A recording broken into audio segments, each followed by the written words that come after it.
Assalamualaikum warahmatullahi wabarakatuh.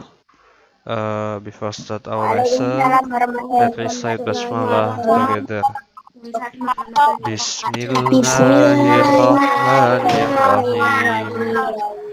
Oke, healthy food, makanan yang sehat. Hari ini kita akan membahas tentang makanan yang sehat. Termasuk yang tadi kalian baca di literasi, bahwasanya makanan yang sehat itu yang mengandung protein, yang mengandung lemak, yang mengandung karbohidrat, lalu yang mengandung mineral, vitamin, ya. Tadi udah ada di literasi. Sekarang akan Mister sedikit jelaskan. Oke. Semuanya mohon untuk fokus di layar presentasinya Mister. Oke.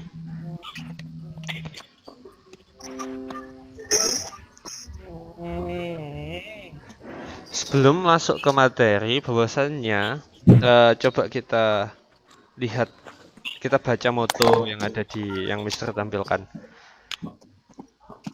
Apakah kamu hidup untuk makan atau makan untuk hidup? Nah, coba pikirkan baik-baik. Apakah makan untuk hidup atau hidup untuk makan? Oke. Karena ini nanti akan berkaitan dengan apa yang kita makan. Terus yang kedua, bagaimana sih makan itu menurut aturan agama Islam? Itu ya. Jadi healthy food ini sangat berkaitan dengan halal food, makanan yang halal. Dimana makanan halal itu pasti sehat.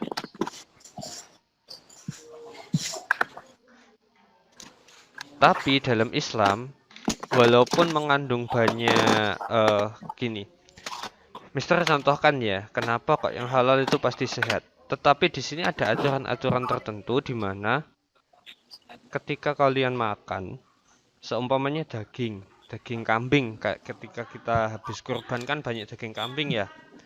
Kata orang daging kambing itu membuat kita darah tinggi. Iya. Nah, mengapa seperti itu? Salah satu alasannya kenapa daging kambing itu bisa membuat darah tinggi adalah pertama, yaitu makan secara berlebihan. Sedangkan dalam Islam, makan berlebihan itu tidak diperbolehkan.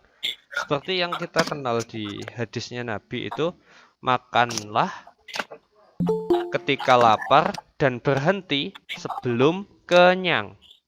Makan ketika lapar dan berhenti sebelum kenyang. Nah, ini yang paling penting dalam hidup kita. Mister, aku lapar. Oke, makan. Tapi jangan sampai kekenyangan. Nah, ketika kita kekenyangan berarti kita memasukkan banyak makanan, banyak nutrisi ke dalam tubuh sehingga over. Ketika over maka akan timbul efek samping yang kurang baik. Jadi makanan halal yang semula baik ketika berlebihan akan menjadi tidak baik. Oke. Ini tadi sudah ada vitamin, ada karbohidrat, protein ya yang di literasi. Oke.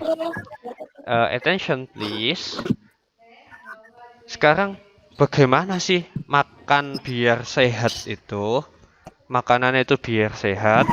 Pertama yaitu memakan makanan yang mengandung gula yang rendah dan memperbanyak buah-buahan serta sayur-sayuran. Nah, ketika gulanya itu diimbangi dengan buah dan sayur, maka makanan kita itu akan seimbang. Ketika seimbang kita nggak akan kekenyangan. Loh, siapa ini nyanyi? Tolong dimatikan nyanyinya dulu ya. Fokus di pembelajaran dulu, oke? Oke, next. Yang kedua, jangan makan banyak garam. Karena garam dapat menimbulkan tekanan darah tinggi juga. tentunya semua yang berlebihan itu buruk. Dalam Islam semua yang berlebihan itu buruk, tidak baik, termasuk dalam makanan. Try to eat more fiber, it is low fat. Makanlah makanan yang mengandung banyak serat dan berlemak rendah. Tuh. Yang keempat, eat less high fat food and more fiber. Ketika makan sedikit makanan berlemak. Kalau makanannya berlemak itu dikit aja. Lalu diimbangi dengan makanan berserat. Mister, makanan berserat itu apa sih? Makanan berserat itu sayur-sayuran dan sebagian buah-buahan. Ada yang mau gabung? Oke, lanjut.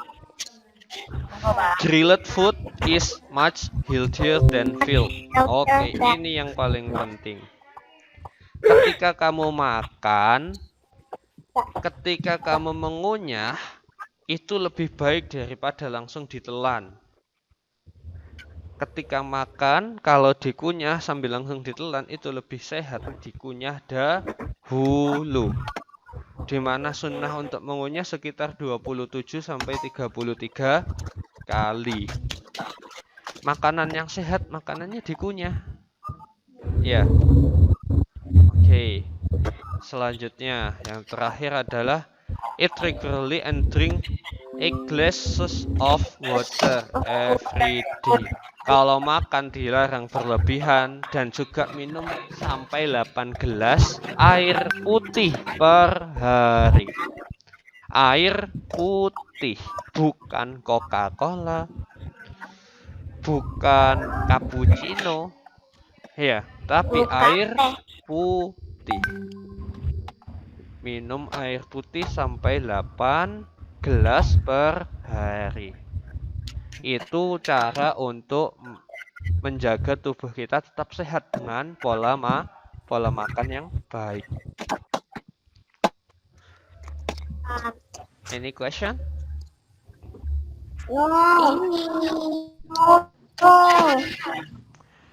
Kalau nggak ada pertanyaan, Mister lanjut langsung ke bahasa Jawa. Oke. Mister lanjutkan ke bahasa Jawa. Nggak apa-apa, nanti kan bisa lihat. Mister tampilin juga, bisa di screenshot. Bisa di screenshot, bisa nanti lihat di YouTube-nya Mister.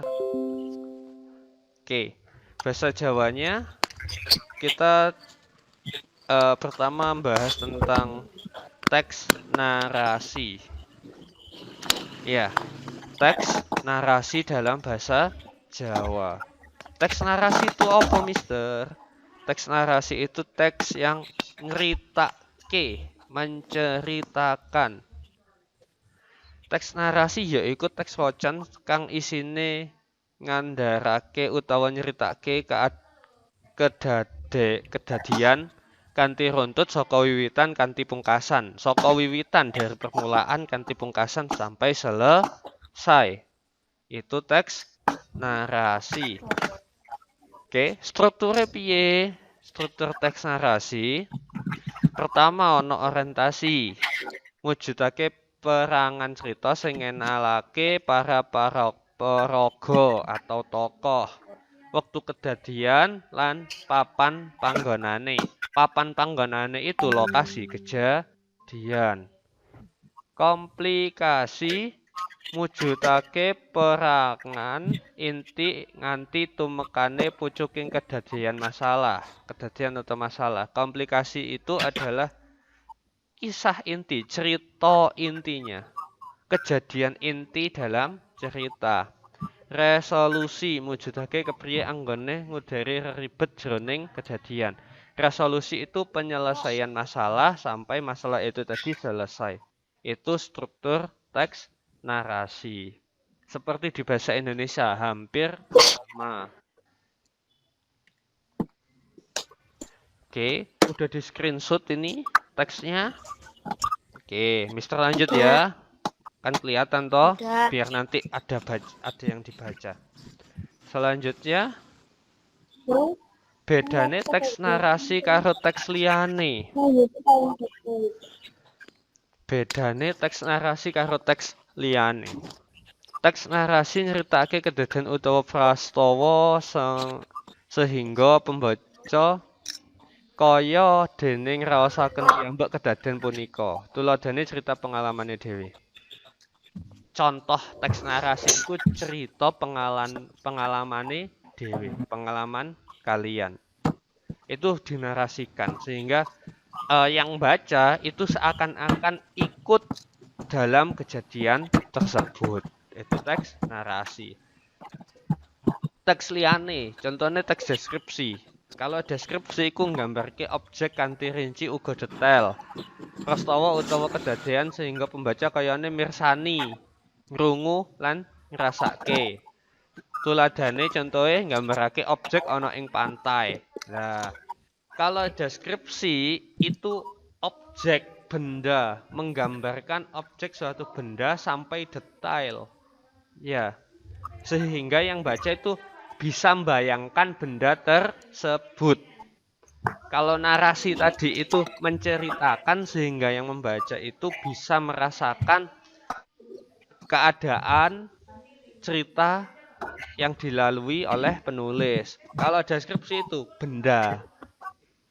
Jadi bendanya itu gimana gitu.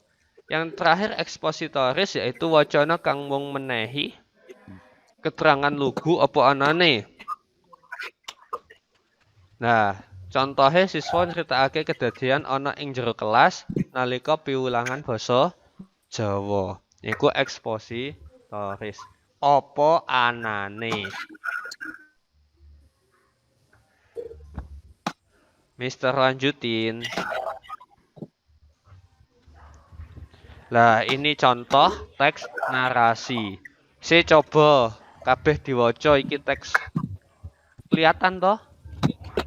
Teksnya kelihatan ya di HP atau di laptopnya. Coba dibaca dalam hati. Mister kasih waktu 5 menit untuk membaca ini.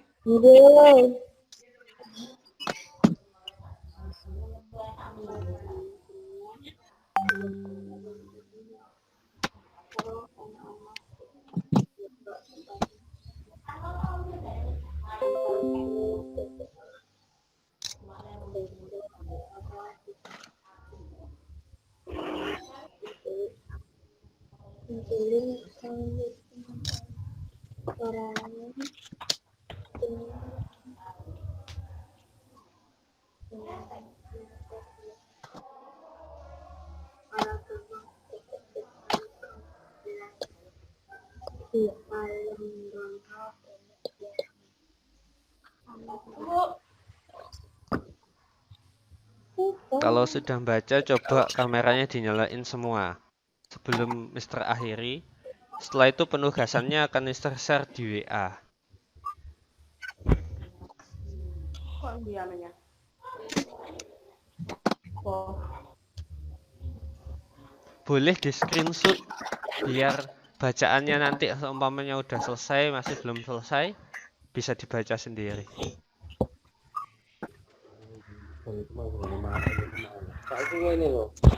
Udah aku screenshot nih.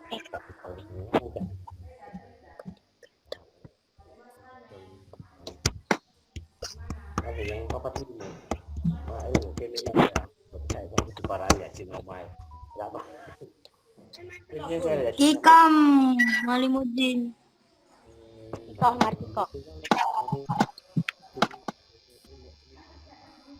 Itu yang untuk nomor mikir nih.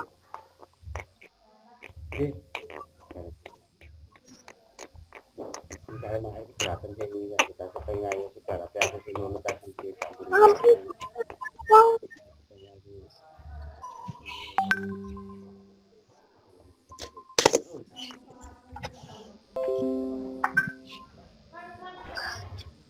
Oke, any question? Ada pertanyaan sebelum Mister akhiri? Wow. Yang mau bertanya boleh ditulis pertanyaannya, boleh juga langsung bertanya lisan.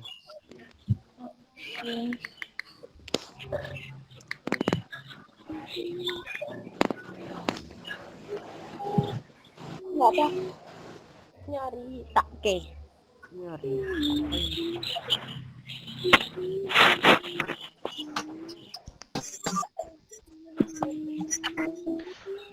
Oke, kalau memang nggak ada yang bertanya, Mister anggap sudah. Setelah ini penugasan. Ketika nanti bingung, boleh ditanyakan ke Mister atau boleh lihat lagi penjelasan yang sudah Mister rekam. Tapi ngupload ke YouTube-nya kayaknya masih agak lama karena jaringannya agak kurang bersahabat. Oke, udah cukup ya pembelajaran online hari ini. Lanjut WA penugasannya. Mister akhiri. Ayo baca alhamdulillah bersama-sama. Alhamdulillahirabbil alamin. Assalamualaikum warahmatullahi wabarakatuh.